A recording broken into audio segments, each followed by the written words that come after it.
I'm going to talk a little bit about some of the things that can be difficult, that can be hard, ways people can be vulnerable in the therapist role and in the client role, of course, and some of the risks, especially that are related to things that people who've been severely wounded, especially in relationships, that they can be more vulnerable to experiencing in general in life, in therapy, and then in these medicine sessions and in the work that can be catalyzed by these medicines and these states of consciousness.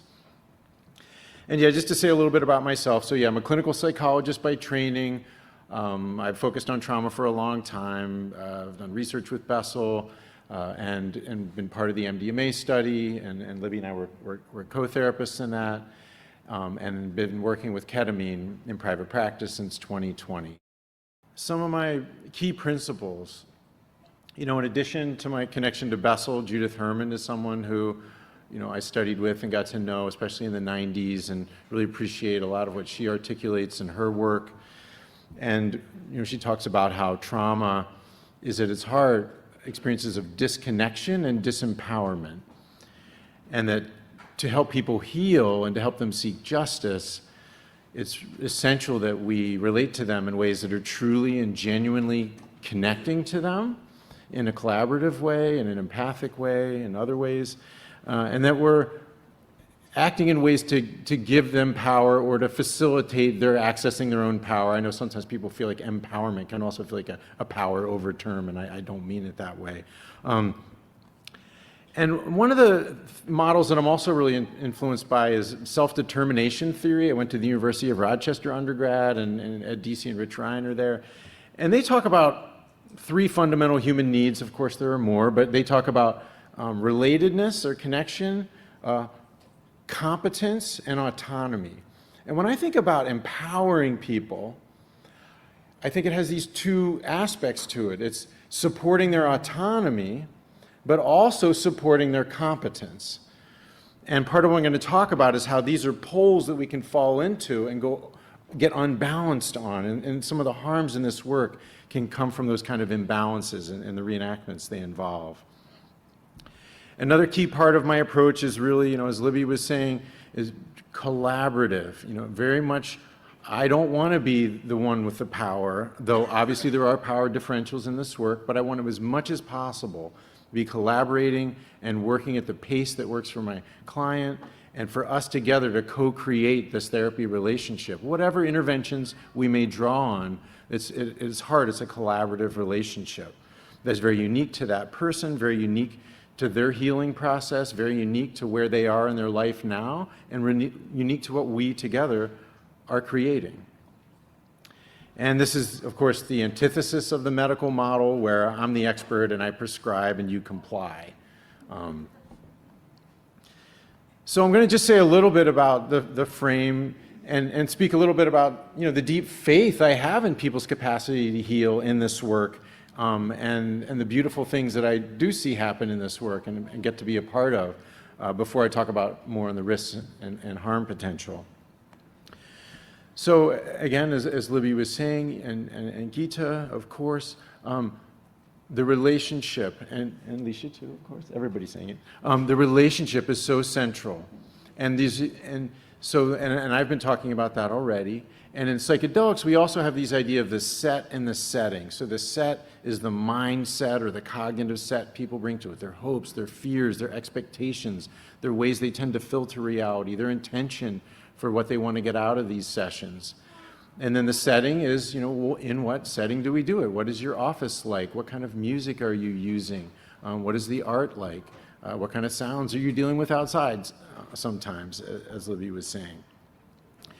And one way I think about this is that the relationship in the set and setting, we try to arrange these collaboratively together to enable people to access, by at some point letting go as much as they feel safe to let go, not as much as we want them to, but as much as they feel safe letting go, to receive what has often been called this inner healing intelligence. And I use this image, because I do believe and experience that there's this infinite love and wisdom and beauty and playfulness, not only within us, but within, of course, within our clients and just in the fabric of existence. Like, I don't think humans create love. I think we have the potential to access love, which transcends us. And so I have a very spiritual perspective on this. And in terms of the humility that Libby is talking about, I really feel like a big part of my role is to humbly do what I can to collaborate with people to help them access this love and wisdom and healing potential within themselves, and that emerges in the relationship, and in a group context emerges in the group dynamics and the field of the group. And so, yeah, but one term that's been put on that is inner healing intelligence, though I think the inside-outside construction of human existence falls short, but it's still a placeholder for this. And another thing about this, though, is in these altered states, yes, people can access this tremendous love and wisdom and healing capacity, and also creativity and playfulness is part of that. And they can embody this more intensely. And we all see this as therapists, right? There's some sessions where things are more intense than others. And people can be accessing intense suffering. They can be accessing intense joy or love and positive things. But what these medicines can do with their own signatures, as Gita was talking about, is they can kind of supercharge this in a way. And people can really get very powerful access to painful experiences and also to beautiful, wonderful, transcendent experiences. And beautiful, wonder ones that are not necessarily transcendent, but right there in their bodies, as Leisha was focusing on. And so, yeah, also intensified, as I've been saying already, is vulnerability, pain, and suffering. And it's not always ecstatic to use ecstasy, as everybody said. And just a couple little things that can come up. You know, I only got my 20 minutes, so I'm just going to focus on a few things here. But one thing that can happen is clients, even before they ever have had an experience on the medicine, they have this sense that this is going to potentially open me up. This is a vulnerable place to go. And so their defenses and their protector parts, to use IFS language, you know, can get pretty activated, especially in those early sessions when they don't really know how safe they are with you, even if they think they are. And so just a couple little vignettes. A client I worked with, his first experience was with a ketamine lozenge at 100 milligrams. And this was a person with long, heavy depression for decades. And for the first time in over like 20 years, he felt this lightness and this happiness, and almost like he was floating. And it was such a powerful experience. And then a few weeks later, he wanted to have a bigger experience, and we did the preparation around that. And he took 300 milligrams of ketamine, and he said he experienced nothing. But when I talked to Marcella, who was my supervisor, who also supervised Libby, she was like, no, it's not nothing. Something was coming up, and then it got shut down. And we worked with that. And that was a really important part of the integration process. And we learned a lot about that. This was someone who had been abused by their father, and so there was some issues of feeling safe with me as a man. Another person I worked with for a couple of years before we tried ketamine, in the first session, you could see in her body she wanted to lie down and try the lying down and going with the internal experience, but she couldn't quite do it. And so there was literally an oscillation back and forth of starting to lean back and then coming forward, starting to lean back and coming forward. And that's fine. We just were present with that, worked with that oscillation, held the space for that. And then something that can happen, though, also is that, and Dick Schwartz talks a lot about this, that people can let go and surrender to something, and then afterwards they feel like they let too much out, or now they're ashamed that they revealed this thing, or that they talked about their mother in this way. Now they feel guilty. And so there can be this real backlash that can happen when people really let go and then experience things that are quite difficult to deal with, or that they feel ashamed or guilty about. And then, of course, the relational and transference aspects can be really intensified in terms of the vulnerability in this work. And so, you know, someone I worked with for a long time before we introduced any medicine, they were very clear, you know, I would be the only person they could feel safe doing this with. But then at another time, the same person who overall feels very safe with me, at another time can feel like I'm distant and I want to get rid of them, I want to abandon them. And these are normal things that we all experience in this work, especially people who have been abandoned, who have been betrayed by people who they thought they could trust.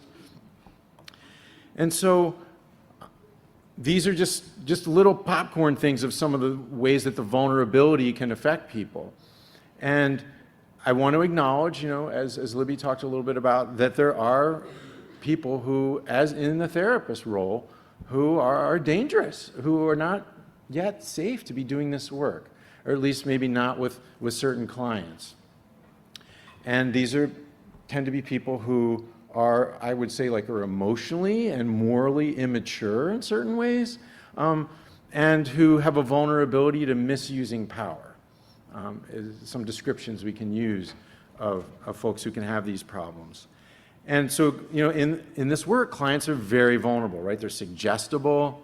They can have intense emotions and needs. They may have sexual arousal arising in the midst of a session. They can lose their sense of boundaries, especially at higher doses of certain medicines. Their judgment can be impaired. Your prefrontal cortex can be impaired as the doses go up on these medicines. And in some states, they may have little or no external awareness at all. At a high dose of ketamine, you don't even know you're a body or a human or anything anymore. You could just be pure consciousness. And that can be very vulnerable if the therapist has issues with power and boundaries.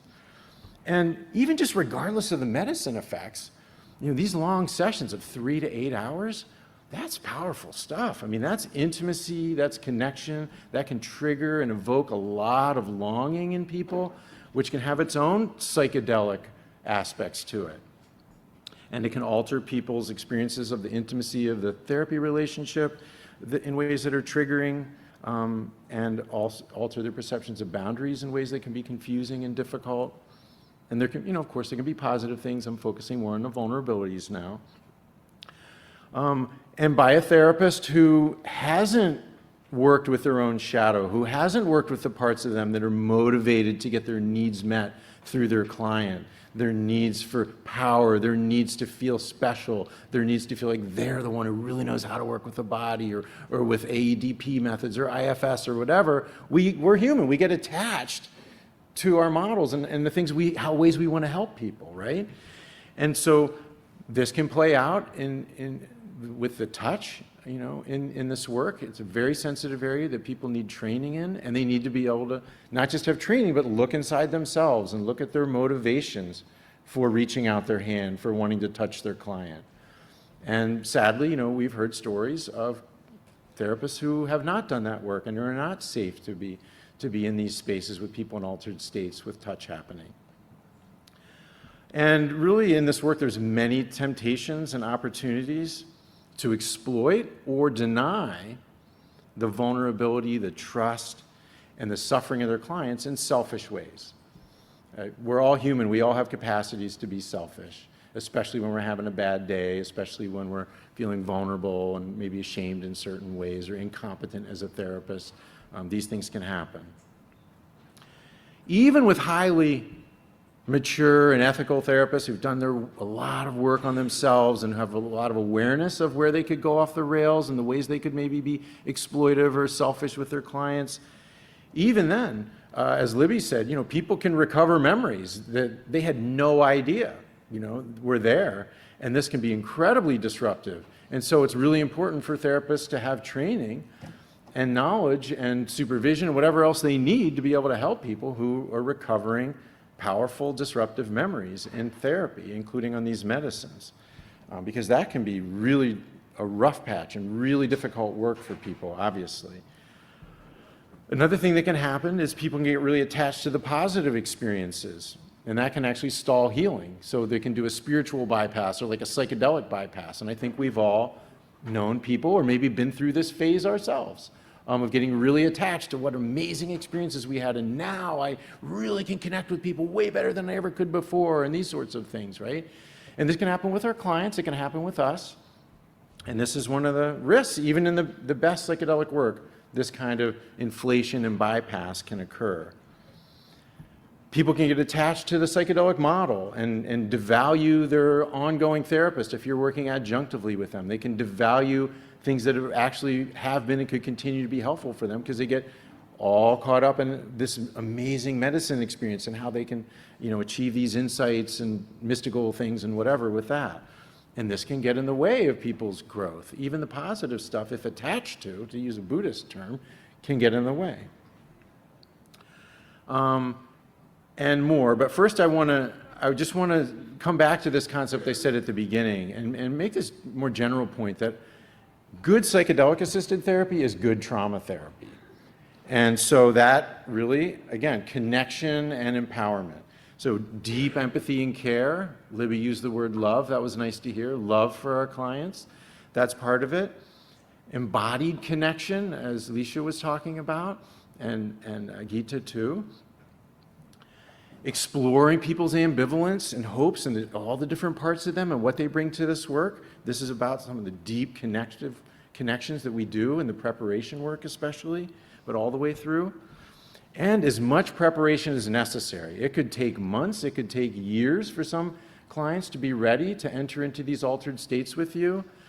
And that's a big part of the connection, is really collaboratively working till they are ready.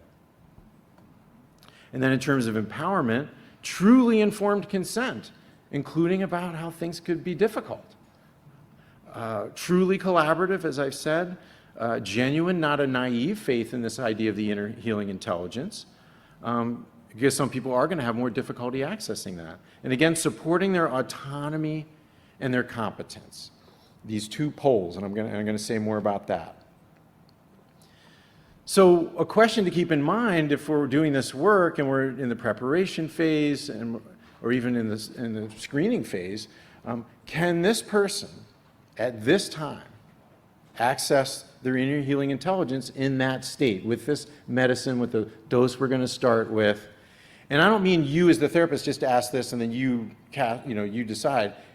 Ultimately, you have a responsibility as a therapist to consent in your own way to give them the medicine. To work with them that way, but very collaboratively to really explore. Are they ready at this time? Is your relationship in a place with them that they're ready? Is the rest of their life? Do they have the things they need in place to be able to integrate whatever might come up? And can the relationship and the set and setting really enable that? And so the last things I really want to focus on is, again, these poles of supporting people's autonomy on the one hand and supporting their competence on the other. And total autonomy and freedom without sufficient competence and connection is not empowering. This is the caricature that sometimes people use about the inner healing intelligence in ways it's being attacked even today, as, oh, the person's just over there and you're just neglecting them and they're to go inside and heal, and that's actually, you're not sufficiently engaging with them. That can happen. And I would say that for me, this is one of the poles that I can fall into because I'm afraid of imposing on people. So sometimes I maybe hold back in ways that they may feel that they're inside with something and I'm maybe not there enough for them. Now, I'm not saying I'm a bad therapist and I'm not connecting, but I'm saying this is a pole that I think I am more likely to go to. Whereas I know some of my colleagues are more likely to go the other direction, which we'll talk about in a minute. But basically, total freedom and autonomy without connection and competence being supported is not empowering. It's abandonment, it's overwhelming, and it can be extremely traumatic, and for people it can be a reenactment of early neglect or neglect all the way along. And I have seen this, I've experienced aspects of this in my own medicine work, of feeling these experiences. Do they really care about me? Do they just want to get rid of me? They just tell me to go inside because they don't really want to deal with my stuff. And I know for my clients that they go to these places. And if you're not attuned and you're not attuned to your own vulnerabilities to falling into these poles, then it can very quickly spiral into an extremely difficult reenactment of neglect and abandonment. And then the aftermath of that if you're unable to repair it. On the other hand, another pole that people can fall into is when the therapist is imposing their assumptions or their agenda on their client. And again, coming from a motivation that they consciously experience as purely good. I'm supporting their inner healing intelligence. What they really need is to experience me in this ADP way, connecting with their mission, and help them make that explicit. Or boy, they really need help with this protector part in this way, or they need this somatic experience, or whatever it might be. We can get attached to these ideas, and in our zeal to help people, but maybe there's some selfishness and some attachment and things worked in, we can cause harm. We can have people feel disempowered, invalidated, controlled, even dominated.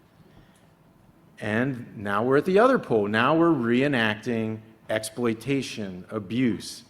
And I'm not saying we're horrible, abusive people if we fall into this. I'm just saying this is a pole that it can go to in these very vulnerable, suggestible states where old stuff can get triggered. And we as therapists have our own attachments and our own identities and our own ways that we can get out of balance. And this is one of them.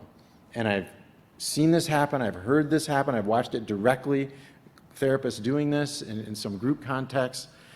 This is all human stuff. And I just want to emphasize that I'm trying to draw attention to these basic dynamics of human vulnerability in the therapist role, in the client role, and when we add complex trauma with people who have been horribly neglected, who have been horribly exploited, and then we add these medicines and we're 3 hours, 8 hours with people, these dynamics can be very subtle and they can escalate very quickly. And it's so important for us to acknowledge this and to know our own tendencies and blind spots and seek support, and to then really humbly seek repair with our clients if we've done this, and acknowledge, the role that we've played in that.